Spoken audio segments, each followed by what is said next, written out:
Hello everyone, pharmaceutical जुरिस्प्रुडेन्सको एउटा टपिकको बारेमा चाहिँ म आज यसो छलफल गर्न वा आफूलाई पनि सजिलो हुने र साथीहरूलाई पनि सहज हुने हिसाबले चाहिँ फार्मेसीको लाइसेन्स नजिकै गर्दाखेरि आफूले चाहिँ अब लाइसेन्स दिँदाखेरि चाहिँ मैले चाहिँ एकैचोटिमा चाहिँ पास गरेको थिएँ। मैले कुनै त्यस्तो क्लासहरू लिएको पनि होइन र आफ्नै तरिकाले पढेको थिएँ र आफ्नो तरिकाले बुझेको भएको कारणले गर्दा यो धेरै बुझाइ भयो भने धेरै कुराहरू बुझ्यो भने पढ्नलाई धेरै सजिलो जाँगर लाग्दछ र बुझिएन भने त्यही जस्तो महाभारतहरू हुँदैन, पढ्न अल्छी लाग्ने र निन्द्राभन्दा अर्थ लाग्दैन। त्यसैले गर्दाखेरि चाहिँ मैले यो बारेमा चाहिँ एउटा टपिक बनाउन लागेँ र यो चाहिँ हाम्रो कामको विषयमा पनि हामीलाई काम लागिरहने र त्यही भएको कारणले गर्दा आफूले पनि बिर्सिने भएकोले भिडियो अवगत गराउन लाग्छ, आफूलाई पनि स्मरण होस् भनेर आफूलाई पनि बिर्सेको समयमा चाहिँ फेरि पनि यो भिडियोहरू हेर्न सकियोस् र साथीहरूलाई पनि काम लागोस्। यो भिडियो चाहिँ बनाउँदाखेरि हजुरहरूले सजिलोसँग बुझ्नुभयो भने चाहिँ लाइक कमेन्ट तथा सेयरहरू गरिदिनु होला।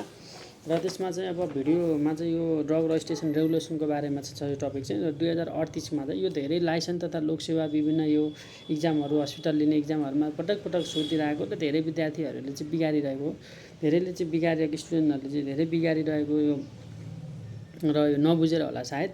अब यसको बारेमा चाहिँ म 12वटा रुल र 14वटा सेड्युलहरू छन् र 14वटा सेड्युल्सहरूको बारेमा चाहिँ एकदमै सजिलो तरिकाले म यहाँ बुझाउन चाहन्छु र त्यो बुझ्नुभन्दा अगाडि कहिलेकाहीँ नेपालीमा आइदिन्छ क्वेसन परिच्छेद वा अनुच्छेद, अनुसूची वा दफा यस्तो एनहरू भनेर आउँछ र विद्यार्थीहरूले अब इङ्ग्लिसमा पढेको सेड्युल सेक्सनहरू भनेर पढिरहेको हुन्छ, एक्टहरू भनेर, त्यसले गर्दा च्याप्टर भनेर पढिरहेको हुन्छ। त्यसले गर्दा उनीहरूले के गर्छन् भन्दाखेरि चाहिँ बिगार्छन् क्वेसन त्यो नजानेर। एक्ट भनेको चाहिँ ऐन भन्छ क्या, त्यसलाई चाहिँ ऐन भन्छ भने सेक्सन भनेको दफाहरू भयो। त्यसै गरी च्याप्टर भनेको परिच्छेद भयो, च्याप्टर भनेको चाहिँ हाम्रो के भयो परिच्छेद भयो। त्यस्तै गरी हाम्रो के हुन्छ भन्दा सेड्युल भन्यो भने चाहिँ अनुसूची भन्ने कुरा हुन्छ। यसमा चाहिँ अब हामीले चाहिँ के हुन्छ र एक्टको कुराहरू भनेको चाहिँ एक्ट भनेको ड्रग एक्टमा चाहिँ ड्रग एक्ट भन्ने हुन्छ र त्यसमा चाहिँ च्याप्टरको कुराहरू भनेको ड्रग एक्टमा चाहिँ आउँछ होइन, अनि नार्कोटिक एक्टहरूमा आउँछ भने अब यो चाहिँ सेड्युलको कुराहरू भनेको चाहिँ ड्रग रजिस्ट्रेसन रेगुलेसनमा आउँछ होइन। ड्रग रजिस्ट्रेसन रेगुलेसनमा आइसकेपछि 2038को बारेमा चाहिँ हामीले कुरा गर्दै गर्दाखेरि चाहिँ 3 चोटि चाहिँ यसको एमेन्डमेन्ट भएको छ होइन। 58 सालमा भयो, 70 सालमा भयो र 77 सालमा गरी 3 चोटि एमेन्डमेन्ट भयो र यसमा 14वटा सेड्युल छन्। 14वटा सेड्युलहरू कसरी त पढ्ने भन्दा 1मा के छ 2मा के छ भनेर कति पढ्नु पर्दाखेरि चाहिँ जस्तो हो हामीले यसलाई उल्टो सुल्टो दुईटै तरिकाले पढ्न सकिन्छ है। अब हामीले कसरी पढ्न सकिन्छ भन्दा उल्टोबाट सुल्टोबाट दुई तरिकाले पनि पढ्न सकिन्छ। पहिलो पढ्न भनेको चाहिँ हामीले चाहिँ अब सुल्टै तरिकाले पढ्नु। सबैभन्दा पहिला के हुन्छ भन्दा औषधि उत्पादन गरियो। औषधि उत्पादन गर्न सबैभन्दा पहिला हामीले के गर्नुपर्छ, म्यानुफ्याक्चरिङ भनेको जम्मा सबैभन्दा पहिला त हामीले चाहिँ इन्डस्ट्री स्थापना गर्न पर्यो नि त। इन्डस्ट्री इस्टाब्लिस गर्नु पर्यो। इन्डस्ट्री इस्टाब्लिस गर्नको लागि चाहिँ हामीले के गर्नु पर्यो, सबैभन्दा पहिला चाहिँ हामीले चाहिँ फर्स्ट नम्बर सेड्युल नम्बर 1मा चाहिँ हामीले के गर्छौँ भन्दा एप्लिकेसन दिन्छौँ, recommendation for to establish the recommend भनेको त्यसमा चाहिँ application recommendation letter to establish of the drug industry भन्छ होइन। ड्रग इन्डस्ट्रीको लागि सेड्युल 1मा चाहिँ हामीले त्यो एप्लिकेसन दिइन्छ ड्रग इन्डस्ट्रीको लागि। सेड्युल 2मा चाहिँ हामीले के गर्छौँ, जब जो हामीले दियौँ त्यो चाहिँ हामीले के गर्छौँ प्राप्त गर्छौँ, सर्टिफिकेट प्राप्त गर्छौँ। अब ड्रग इन्डस्ट्री इस्टाब्लिस गर्नको लागि चाहिँ हामीले सर्टिफिकेट प्राप्त गर्छौँ। अब सेड्युल 3 नम्बरमा के हुन्छ, हामीले फेरि 3 नम्बरमा चाहिँ हामीले के गर्छौँ एप्लिकेसन दिन्छौँ रिकमेन्डेसन फर के छ प्रोडक्ट बनाउनको लागि क्या। प्रोडक्ट बनाउनको लागि चाहिँ हामीको म्यानुफ्याक्चरिङ गर्नको लागि चाहिँ हामीले चाहिँ एप्लिकेसन दिन्छौँ। तर अब 3मा अघि त आए जस्तो अब आउँदैन, 3मा आए जस्तो आउँदैन। यसको चाहिँ हामीले सर्टिफिकेट चाहिँ 5 नम्बर सेड्युल अनुसार प्राप्त गर्छौँ। अनि 4 नम्बरमा के हुन्छ भन्दा register book in manufacturing drugs होइन। रजिस्टरमा चाहिँ बुकमा चाहिँ रजिस्टर हुन्छ त्यो ड्रग चाहिँ होइन।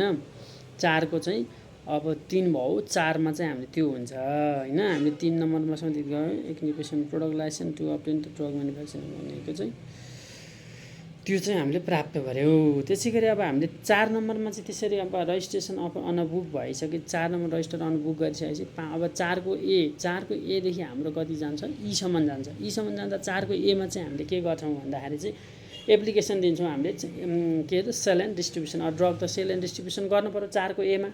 4को बीमा के भयो सर्टिफिकेट प्राप्त गर्ने भयो।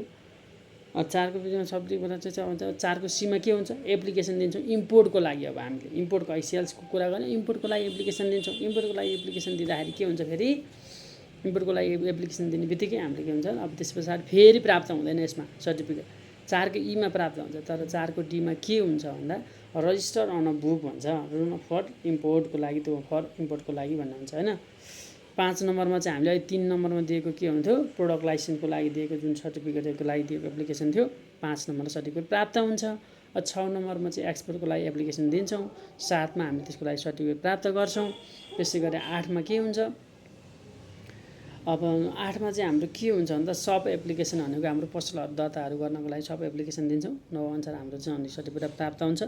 हामीले 10 मा के गर्छौँ भन्दा एप्लिकेसन आफ्नो ड्रग एडभर्टाइजमेन्टको लागि एप्लिकेसन दिन्छौँ भने भनेको त्यसको लागि सर्टिफिकेट प्राप्त गर्छौँ 11 मा। 12 मा क्लिनिकल ट्रायलको लागि हामीले एप्लिकेसन दिन्छौँ भने त्यसमा चाहिँ 14 मा चाहिँ भनेको 13 मा चाहिँ के गर्छौँ भन्दा हामीले प्राप्त गर्छौँ सर्टिफिकेट। र 15 मा चाहिँ भनेको 14 मा चाहिँ फी हुन्छ है। ल एकचोटि रिभाइज गरौँ, कति सजिलो छ, कति सजिलो छ, आहा कति सजिलो छ हैन, बुझ्ने हो भने। जम्मा 14 वटा सेड्युल हुँदा रहेछन्। 1 नम्बरमा चाहिँ हाम्रो के थियो भन्दाखेरि 1 नम्बरमा चाहिँ हाम्रो सबैभन्दा पहिला चाहिँ हामीले ड्रग इन्डस्ट्री इस्टाब्लिस गर्नु पर्यो भने ड्रग इन्डस्ट्री इस्टाब्लिस गर्नको लागि हामीले एप्लिकेसन दियौँ। 2 नम्बरमा हामीले तुरुन्त सर्टिफिकेट प्राप्त गरिहाल्यौँ इस्टाब्लिसको लागि। 3 नम्बरमा प्रोडक्ट लाइसेन्सको लागि सर्टिफिकेट दियौँ, तर 3 नम्बरमा हामीलाई प्राप्त भएन। 5 नम्बर अनुसार सेड्युल अनुसार दियो। अनि हामी 4 नम्बरमा चाहिँ त्यसको रजिस्टर अन बुक भयो त्यो म्यानुफ्याक्चरिङको लागि ड्रग। तर 4 को अब एमा के हुन्छ भन्दा 4 को एमा हामीले सेल्सको लागि हामीले सर्टिफिकेट भनेको चाहिँ एप्लिकेसन दिन्छौँ भने 4 को बी अनुसार हामीले सर्टिफिकेट प्राप्त गर्छौँ। 4 को सी अनुसार हामीले के गर्छौँ, एप्लिकेसन दिन्छौँ भने के को लागि, ड्रग इम्पोर्टको लागि दिन्छौँ। तर 4 को ईमा दिने बित्तिकै हामीले फेरि 4 को डीमा पाउँदैन सर्टिफिकेट, 4 को ईमा चाहिँ सर्टिफिकेट पाउँछौँ, डीमा चाहिँ रजिस्टर अन बुक हुन्छ। त्यसै गरी 5 मा चाहिँ हामीले त्यो 3 मा दिएको एप्लिकेसन प्रोडक्ट लाइसेन्सको लागि दिएको चाहिँ एप्लिकेसन प्राप्तको सर्टिफिकेट दिन्छ 5 मा चाहिँ सेड्युल 5 मा। र 6 नम्बरमा चाहिँ हाम्रो के हुन्छ, एक्सपोर्टको लागि एप्लिकेसन दिन्छ। 7 मा चाहिँ त्यसकै एप्लिकेसन प्राप्त गर्छ एक्सपोर्टको लागि। 8 मा चाहिँ हामीले के हुन्छ भन्दा सब भनेको चाहिँ सब एप्लिकेसन भनेको चाहिँ पसलहरूको लागि चाहिँ हामीले के हुन्छ एप्लिकेसन दिन्छौँ। त्यसको 9 मा चाहिँ हामीलाई सर्टिफिकेट प्राप्त हुन्छ। 10 मा चाहिँ एप्लिकेसन अफ द ड्रग एडभर्टाइजमेन्टको लागि एप्लिकेसन दिन्छ। त्यसको 11 मा चाहिँ हामीले के हुन्छ प्राप्त हुन्छ। 12 मा चाहिँ हामीले क्लिनिकल ट्रायलको लागि के हुन्छ भने एप्लिकेसन दिन्छ। त्यसै गरी 13 मा चाहिँ हामीले एप्लिकेसन प्राप्त हुन्छ सर्टिफिकेट।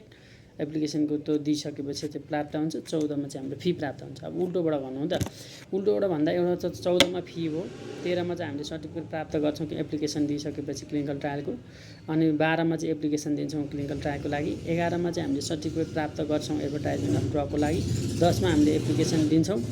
अनि 9 मा हाम्रो के हुन्छ भन्दाखेरि 9 मा चाहिँ के हुन्छ, सर्टिफिकेट प्राप्त हुन्छ सब भनेको सब एप्लिकेसन के अरे सब सर्टिफिकेट प्राप्त हुन्छ। 8 मा चाहिँ हामीले सबको लागि एप्लिकेसन दिन्छौँ। अनि 7 मा हामीले सर्टिफिकेट प्राप्त गर्छौँ एक्सपोर्टको लागि। 6 मा चाहिँ एप्लिकेसन दिन्छौँ एक्सपोर्टको लागि। त्यसपछि गएर 5 मा चाहिँ के हुन्छ, एप्लिकेसन त्यो सर्टिफिकेट प्रोडक्ट लाइसेन्स चाहिँ भनेको दिन्छ। प्रोडक्ट लाइसेन्स भनेको प्रोडक्ट सर्टिफिकेट होइन, प्रोडक्ट सर्टिफिकेट चाहिँ दिन सकिन्छ 5 अनुसार। अनि 4 को ईमा के हुन्छ भन्दाखेरि चाहिँ हामीले इम्पोर्टको लागि हामीले सर्टिफिकेट दिन्छौँ। 4 को डीमा चाहिँ भनेको हुन्छ रजिस्टर अन बुक हुन्छ। र 4 को सीमा चाहिँ हामीले के हुन्छ इम्पोर्टको लागि भनेको एप्लिकेसन दिन्छौँ। त्यसपछि 4 को बीमा हामीले के हुन्छ सर्टिफिकेट भनेको सर्टिफिकेट दिन्छौँ सेल्सको लागि। त्यस पछाडि गएर 4 को एमा हुन्छ हामीले के गरिन्छ सेल्सको लागि एप्लिकेसन दिन्छ। 4 मा के हुन्छ रजिस्ट्रेसन अन बुक हुन्छ। त्यसै गरी 3 मा हुन्छ हाम्रो के हुन्छ, 3 मा प्रोडक्ट लाइसेन्सको लागि भनेको एप्लिकेसन दिन्छ। प्रोडक्टको लागि एप्लिकेसन दिन्छ। प्रोडक्ट लाइसेन्स भन्न आउँछ, प्रोडक्ट लाइसेन्स भन्नु सर्टिफिकेट एउटै भन्नु। त्यसै गरी गएर भनेको 2 मा के हुन्छ हाम्रो सर्टिफिकेट प्राप्त हुन्छ इन्डस्ट्री इस्टाब्लिसको लागि। 1 मा चाहिँ एप्लिकेसन दिन्छ ड्रग इन्डस्ट्रीको स्थापना गर्नको लागि।